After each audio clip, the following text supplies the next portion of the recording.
Welcome back to Saints and Sinners, where holiness is messy, sinners get second chances, and God does some of his best work with the people you'd never hire for the job. If you're new here, buckle up.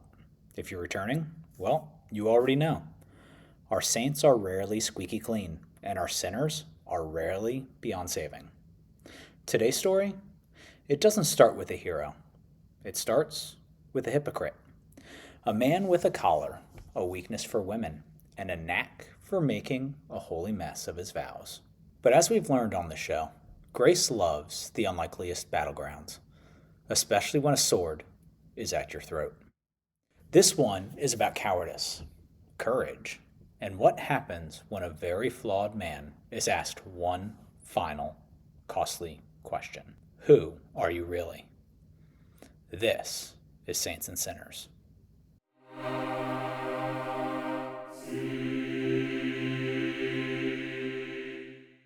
He's born in the quiet Dutch countryside, a place where life rolled along gently, with the church bells, the shifting weather, and the smell of peat fires drifting through narrow village streets. It was the kind of place where everyone knew everyone, which is beautiful, until you have secrets. As a child, he's clever, charming, the kind of kid who gets away with things simply because adults can't stay mad at him. Snowball fights, pranks, witty comebacks? Yep. Discipline? Not so much. He wasn't destined for greatness. He wasn't destined for disaster. He wasn't destined for whatever he could talk his way into. And for a bright, poor, charming boy in the 16th century, this meant the priesthood. It wasn't always a vocation. Sometimes it was a career move, with free room and board. But whether he felt the call or just followed convenience, he put on the collar, and for a time, he wore it well. He had charisma, he had humor, and his sermons filled pews. Not because he was a mystic or theologian, but because he made people feel like they were in on the secret of God's mercy, and that they were seen. But beneath the cassock, there was a crack. A very specific crack. Women. Late night visits to the rectory, laughter drifting out at suspicious hours, rumors that he'd fathered children. The town noticed. How could they not? A small town is the original social media platform, except there's no mute button. And yet, for every raised eyebrow, there was someone saying, "Look, he's human. Aren't we all?" He knew he was failing. He prayed. He fasted. He tried. Genuinely, he tried. But temptation knows how to pick locks, especially in lonely rectories. And every fall led him right back into church, pounding the altar rail with whispering, "The spirit is willing, but the flesh is weak." He wasn't a villain. He wasn't a saint. He was painfully, embarrassingly human. But humanity has its consequences. At 30, his bishop removed him from ministry.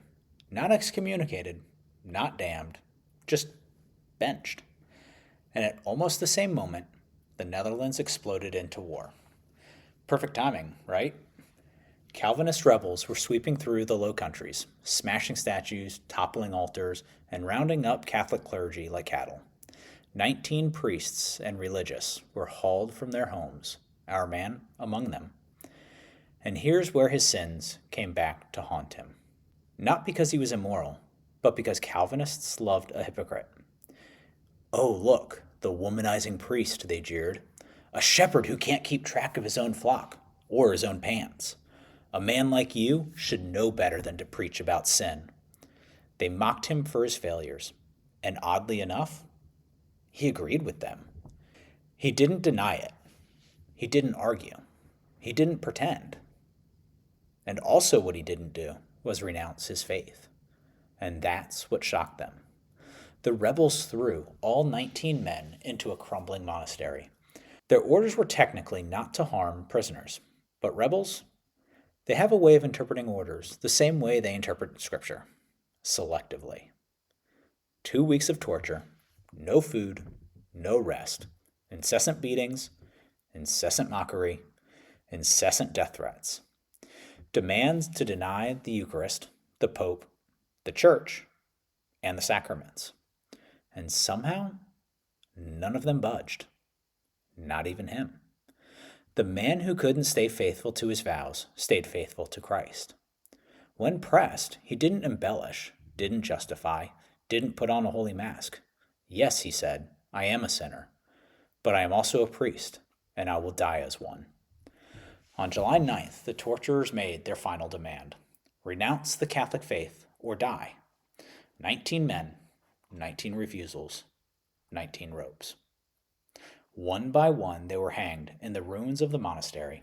When his turn came, he didn't beg, he didn't explain, and he didn't bargain. He looked his captors in the eyes and gave the most brutally honest last words in the history of martyrdom.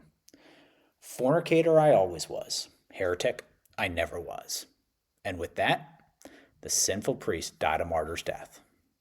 He didn't live like a saint, but he died like one. His name, Andres Woutiers, saint, martyr, one of the martyrs of Gorkum. Not because he was flawless, but because, when the moment came, he finally knew who he belonged to. The Church in its wisdom saw not the failures of his past, but the courage of his end. Remembering the parable of the day workers and their wages, each given a day's wage for not a full day's worth of work. God doesn't withhold salvation from anyone. Everyone gets the same pay, if you choose to cooperate with his grace and do the work. His sins weren't whispered rumors. They were public record. He didn't stumble in private. He face-planted in full view of the parish. No PR team, no damage control, no airbrushing. And yet, being exposed didn't destroy him. It freed him. Because once your worst sin is dragged into the light for everyone to judge, there's nothing left to hide. And a person with nothing left to hide becomes a person almost impossible to break. That's the strange gift buried inside humiliation. Once the mask is gone, grace finally has room to work. In looking at our lives, maybe the question isn't, what would people think if they knew the real me? Maybe it's, what could God do with me if I finally stopped pretending? Andres Woutiers learned the hard way that God doesn't save the version of you you're trying to curate. He saves the version of you that's already on the floor. And sometimes your path to sanctity begins with honesty so brutal it leaves you spiritually winded. And when your moment comes, when the pressure tightens, when the crowd sneers, when the easy road tempts, may you have the courage to stand firm, flaws and all, because saints rise, sinners fall, and history bears witness. Leave a review and hit subscribe. Share this with someone who thinks they're too far gone. Until next time, keep your conscience tender, your courage stubborn, and your heart anchored to the truth.